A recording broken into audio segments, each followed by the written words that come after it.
42살에 결혼해서 44살에 출산을 했습니다.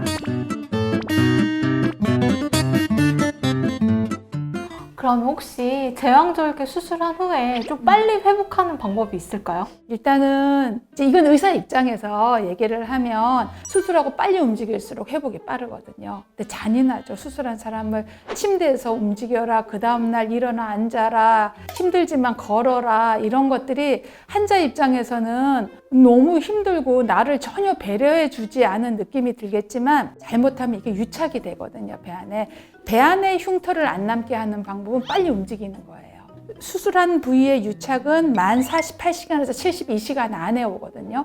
그러니까 빨리 움직여야 돼요. 수술한 날은 누워서 뒤척이고, 그렇다고 막 30분마다 계속 움직일 필요는 없고 1시간마다 살짝 이쪽으로 누웠다가 이쪽으로 누웠다 자세 바꿔주고, 수술하고 그 다음날 아침이 되면 일어나 앉고, 오전에 11시, 12시 정도 되면 일어나서 걸어보고, 오후 되면 복도 끝에서 끝에까지 걸어보시고, 저녁에 또 복도 끝에서 끝에까지 걸어보시고. 장운동이 빠르게 하는 건 좀 식사를 빨리 하시는 거예요.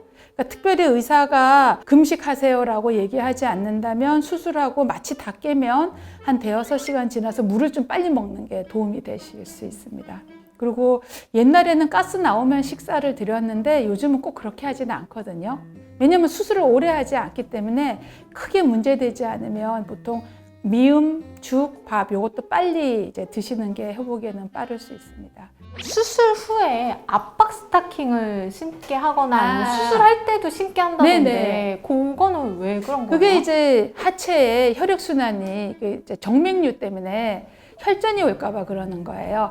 폐를 막으면 이제 숨을 못 쉬고, 심장을 막으면 심근경색이 오고, 뇌를 막으면 뇌졸중이 오는 거죠. 색전증을 예방하기 위해서 압박 스타킹을 신기도 하고요. 항응고제 주사를 놓는 것도 있습니다. 그래서 빨리 움직이는 게 정말 중요합니다. 못 움직이면 발목이라도 한번 돌려보고, 누워서라도? 네, 그 다음에 이제 다리를 올렸다 내렸다 해보고, 남편이 계속 허벅지를 주무르는 거죠. 본격적으로 운동을 시작하는 게 소변줄을 뽑고 나서일 텐데 네. 그때는 배가 아파도 그냥 무조건 계속 운동을 하는 게 그게 처음이 힘들어요. 그러니까 수술하고 나서 아침에 일어나 앉을 때, 처음 일어나 앉을 때가 힘들고 처음 일어서서 걸을 때가 힘들거든요. 그거만 지나면 그 다음에 할 수 있어요.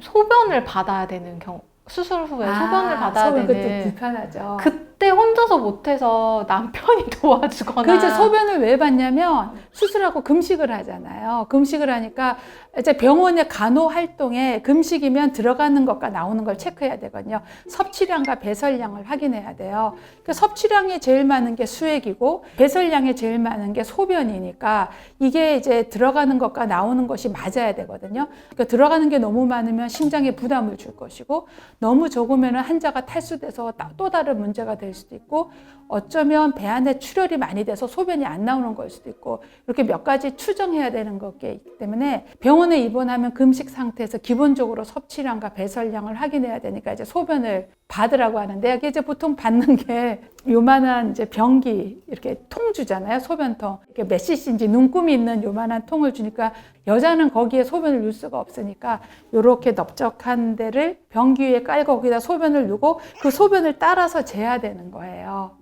그걸 이제 도와주는 게 보통은 남편이더라고요. 친정 엄마가. 옛날에는 그 저희 친정 엄마분들이 해주셨는데 요즘은 다 남편이 하죠. 이게 코로나 때문에 보호자가 딱 한 명만 지정할 수 있으니까 보통 남편을 지정하는데 제왕절개 후에 가장 당황스러운 순간 중에 하나가 그거라고. 그렇죠. 이제 병원에서 안 해주죠. 네. 그러면 제왕절개 후에 회복도 했고 이제 궁금한 건 흉터거든요. 네. 흉터가 결국은 체질이더라고요. 임신하면 배가 트는 사람이 있고 안 트는 사람이 있거든요. 그렇듯이 흉터도 원래 켈로이드인 분이 있어요. 조그만 흉터도 크게 남거든요. 그런 켈로이드이신 분은 수술하고 나면 처음에는 흉터가 일자로 예뻐요. 근데 2달, 석 달이 지나면 그때 굵어져요. 그게 밑에서 살이 차올라오면서 흉터가 굵어지는 거거든요. 그 켈로이드가 생기면 켈로이드 연고가 있어요. 시중에 엄청 많이. 그게 흉터 연고란 게 다 켈로이드를 예방하는 연고인데, 그거를 이제 수술하고 실밥 뽑고 저희가 보통 수술한 직후에 바르는 건 의미가 없어요. 실밥 뽑고 바로 바르는 것보다 한 2, 3주 지나서 이제 열심히 바르면 효과가 있느냐, 제약회사는 다 효과가 있다고 하는데 저는 이게 조금 약간 퀘스천이에요. 흉터 연고도 있고 테이프도 있어요. 켈로이드 연고보다는 테이프를 권해드리고 싶어요. 이렇게 피부를 계속 이렇게 뭔가 바깥에서 힘을 주는 거죠. 3개월 지나서 켈로이드가 생겼다. 그러면 그거는 성형외과가 치료 잘합니다. 수술하기도 하고 거기다 주사 놓기도 하고 여러 가지 방법이 있어요. 켈로이드 치료는.